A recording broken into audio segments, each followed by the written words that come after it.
როდესაც ეს ქვეყანა მართლა დამოუკიდებელი იქნება, აი ირაკლი კობახიძეს მოუწევს იმის მოყოლა რეალურად, მაგალითად რა ხდებოდა.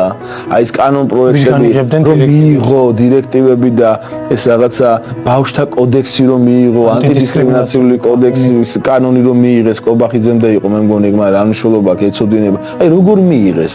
ვინ დაავალა, რის სანაცვლოდ, რამდენი თანხა მიიღეს ამის გამო, თუ ამას არ გააკეთებდნენ, რას უჩერებდნენ, ყველაფერი უნდა მოყვნენ. უნდა იცოდნენ ხალხმა, მთელმა საზოგადოებამ, აი ეს 30 წელი ვინ არიან ჩვენი ვითომ მეგობრები და აი ამ მათი გადმორიცხული თანხების სანაცვლოდ რას თხოვდნენ ჩვენს ვაი მთავრობებს. და ყველამ უნდა იცოდეს, უნდა იყოს საჯარო.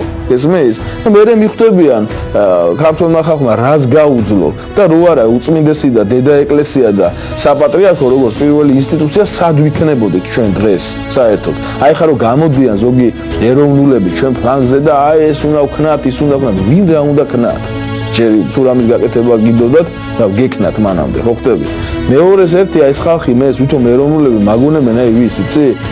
აი ვირს რომელიც იმაში რა ქვია მაცხოვართან ერთად იერუსალიმში შედიოდა და პალმის ტოვებს რომ უგებდნენ რომ ეგონა რომ პატივს მას მიაგებდნენ. რო არა უწმინდესი და საპატრიარქო.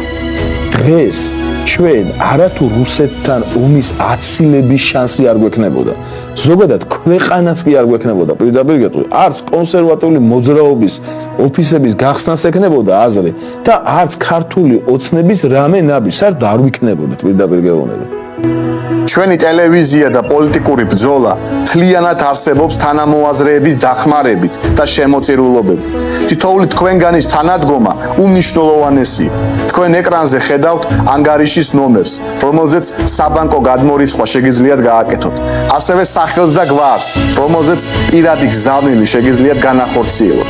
გზავნის კოდი გამოაგზავნეთ ეკრანზე მითითებულ ნომერზე, WhatsApp-ის, Viber-ის ან Telegram-ის მეშვეობით. შეიტანე შენი წვლილი, რომ სიმართლის ხმა ისმოდეს ამ ქვეყანაში.